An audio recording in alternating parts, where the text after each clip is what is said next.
Example करते हैं।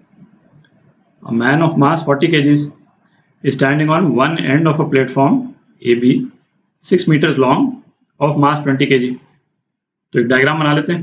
तो ये आदमी इस प्लेटफॉर्म पे है, ठीक है, और इसका मास कहाँ पे एक्ट कर रहा है, इसकी लोकेशन यहाँ पे है। मास ऑफ मैन, इसकी लोकेशन यहाँ है, और प्लेटफॉर्म की लेंथ 6 मीटर्स और प्लेटफॉर्म का मास जो है उसकी लोकेशन कहाँ हो गई, यहाँ हो गई। मास ऑफ मैन 40 kg और मास ऑफ प्लेटफॉर्म 20 kg, ठीक है। अब क्या, the man walks and moves to the other side of the platform. आदमी जो है वो चल करके यहाँ से इधर आ गया, है ना, दूसरे साइड पे आ गया प्लेटफॉर्म के। अच्छा, क्या बोलता है, after the man is move to the other side of platform, how much does the platform shift, ठीक, and what is the distance of point A. Point A कौन सा है, प्लेटफॉर्म जो है वो ए बी है, ठीक है। तो ये पॉइंट ए जो है प्लेटफॉर्म का शिफ्ट करेगा अपनी जगह से। तो what is the distance of point A from centre of mass.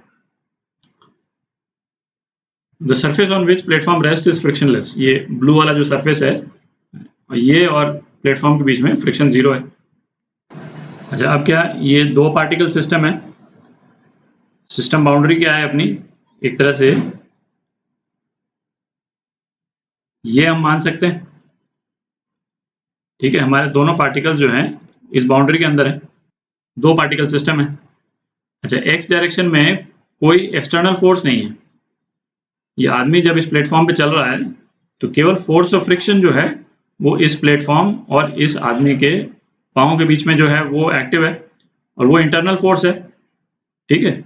और दूसरा है एक्शन रिएक्शन पेयर है। जब अपन सेंटर ऑफ मास का मोशन डिस्कस कर रहे थे तो वहाँ पे अपन ने डिस्कस किया था कि force on system of particles जब अपन डिस्कस कर रहे होते हैं तो वहाँ पे इंटरनल फोर्स डिस्कस नहीं करते हैं, क्योंकि वो इक्वल एंड अपोजिट होते हैं और कैंसिल आउट हो जाते हैं, ठीक है। भाई आप देखें, यदि फोर्स ऑफ फ्रिक्शन बनाए तो फोर्स ऑफ फ्रिक्शन जो है वो आदमी पे एक्ट करेगा इस डायरेक्शन में, और इस प्लेटफॉर्म पे एक्ट करेगा इस डायरेक्शन में, और इसीलिए ये आदमी आगे की तरफ जाएगा और प्लेटफॉर्म जो है पीछे की तरफ जाएगा, ठीक है। ये इक्वल एंड अपोजिट हैं तो हम कंसिडर नहीं करते हैं इनको। तो अब क्या, नेट फोर्स एक्स डायरेक्शन में 0 है, ठीक है। तो इसका मतलब क्या होगा, तो चूंकि ये हमारे लॉजिक के सीक्वेंस का इंपॉर्टेंट स्टेप है तो उसको स्पेसिफिकली लिख देते हैं। फोर्स एक्सटर्नल एक्स डायरेक्शन में बोल रहा हूँ, ठीक है, 0 है। इसका मतलब acceleration of centre of mass 0 है। इसका मतलब velocity of centre of mass या तो 0 है या फिर कांस्टेंट, ठीक है। ये तो अपन देख चुके हैं। और चूंकि पहले ये स्टेशनरी था तो इस वाले केस में velocity of centre of mass 0 है, तो सेंटर ऑफ मास की लोकेशन जो है वो चेंज नहीं होगी। तो जब ये आदमी यहाँ से यहाँ पहुँच जाएगा तो सिचुएशन किस टाइप की हो जाएगी, उसका भी डायग्राम बना लेते हैं। तो नई सिचुएशन जो है वो कुछ इस टाइप की हो जाएगी, ठीक है। आदमी जो है इस एंड पे आ गया, ये डॉटेड लाइन जो है वो सेंटर ऑफ मास की लाइन है, ये सेंटर ऑफ मास की लोकेशन चेंज नहीं हो रही, और ये वाला जो एंड है इसका प्लेटफॉर्म का पॉइंट ए जो है वो सपोज एक्स शिफ्ट कर जाएगा, ठीक है। तो how much does the platform shift, तो अपने को एक्स पता करना है। तो पिछले वीडियो में अपन ने देखा था कि इस तरह की सिचुएशन जब अपन एनालाइज करते हैं तो जो सिस्टम ऑफ पार्टिकल्स में पार्टिकल्स का जो मूवमेंट है ना, वो और उनके मास के बीच में क्या रिलेशन निकाला था अपन ने, delta x1 m1 plus delta x2 m2 is equal to 0।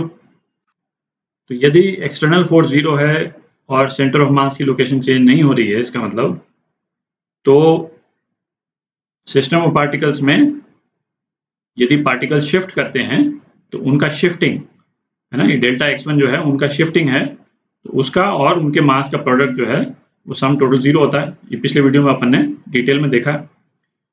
तो इस वाले केस में इसको अपने पास दो पार्टिकल हैं, एक मैन और एक प्लेटफॉर्म, उस फॉर्म में लिख देते हैं delta x man mass of man plus delta x platform, mass of platform is equal to 0। ठीक है। अच्छा, अपने को देखिए इसमें एक एडवांटेज और है कि ये x निकालने के लिए अपने को सेंटर ऑफ मास की लोकेशन निकालनी जरूरी नहीं है ना। बी पार्ट के लिए जरूरी पड़ेगी तो उस टाइम पे अपन निकालेंगे, बट पार्ट ए के लिए कई बार क्वेश्चंस में केवल पार्ट ए ही रहता है, तो उसके लिए सेंटर ऑफ मास की भी लोकेशन निकालने की जरूरत नहीं। तो मैन जो है वो कितना शिफ्ट किया है,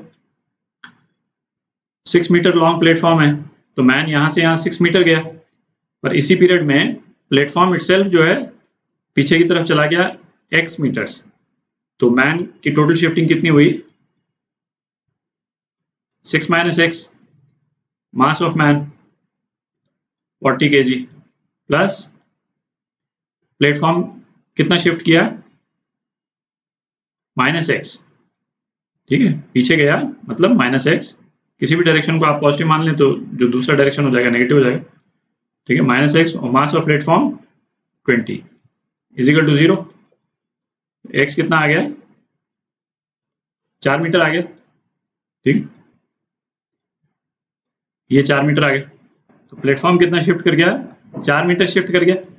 ठीक है, अब बी पार्ट करते हैं। What is the distance of point A from the centre of mass, तो मतलब पॉइंट ए जो है यहाँ आ गया है ना। अच्छा, सेंटर ऑफ मास कहाँ पे था, तो अब ऐसा करते हैं सेंटर ऑफ मास निकाल लेते हैं। ठीक है, तो सेंटर ऑफ मास जो है इस वाले पॉइंट से निकालते हैं, यहाँ से ये एक्स सेंटर ऑफ मास हो जाएगा। ठीक है, तो इसको अपन ने ये जो येलो लाइन है इसको ओरिजिन मान लिया, क्योंकि फिर बी पार्ट के आंसर के लिए x प्लस एक्स सी है ना, वो आ जाएगा अपना सीधा कि सेंटर ऑफ मास से पॉइंट ए जो है वो कितना दूरी पे है। तो एक्स सी कितना हो जाएगा, ऊपर वाले डायग्राम को यूज कर रहे हैं अपन। ठीक है, तो मैन तो यहीं पे खड़ा है ना, ओरिजिन पे ही, तो 0 into mass of man plus mass of platform का लोकेशन कहाँ है, 3 मीटर पे है। ठीक है, into mass of platform 20 upon 40 plus 20 mass of man plus mass of platform. तो एक्स कितना हो गया, 1 मीटर। तो प्लेटफॉर्म के एक एंड से 1 मीटर दूर था एक्स तो बी पार्ट का आंसर क्या हो जाएगा, बी पार्ट का आंसर हो जाएगा x plus x is equal to 5 metre. ठीक, ये दोनों ऐड हो जाएंगे, ये और ये। ठीक है, तो ये आपका आंसर, बी पार्ट का आंसर ये हो गया। अच्छा, अब इस वाले क्वेश्चन की ना कई वैरायटी बन सकती है ना, जैसे एक दो एग्जांपल्स देखते हैं अपन। जैसे ये है जो पहला वाला सिचुएशन कि किसी भी रिंग में एक है ना छोटी सी बॉल डाल दी। ठीक है, बॉल का एक अलग मास दे दिया, मास ऑफ द बॉल, और मास ऑफ द रिंग जो है वो इसके सेंटर पॉइंट से एक्ट कर रहा है, मास ऑफ द रिंग। ठीक है, तो इसका सेंटर ऑफ मास होगा कहीं पे, इन दोनों पॉइंट्स के बीच में कहीं पे होगा। ठीक है, डिपेंडिंग ऑन कि बॉल में कितना वजन है और रिंग में कितना वजन है, ये सेंटर ऑफ मास वाली लाइन हो गई। ठीक है, और फिर वो जैसे क्वेश्चन में पूछ सकता है कि भाई अब हमने इस बॉल को छोड़ दिया और यदि ये फ्रिक्शनलेस सरफेस है तो बॉल जो है वो यहाँ पे पहुंच जाएगी दूसरे एक्सट्रीम में। तो जब दूसरे एक्सट्रीम में पहुंचेगी तो रिंग जो है वो कितना शिफ्ट हुई होगी। ठीक है, तो एग्जैक्टली सेम क्वेश्चन है जो अभी अपन ने क्वेश्चन किया, उस क्वेश्चन में और इस क्वेश्चन में कि करने में कोई डिफरेंस नहीं। यही रिलेशन आप यूज कीजिएगा, delta x of ball into mass of ball plus delta x of ring into mass of ring. ठीक है, इन दोनों के सेंटर ऑफ मासेस जो हैं रिंग के और बॉल के, है ना, इस तरह से शिफ्ट करेंगे और ये जो है 0 के बराबर होगा।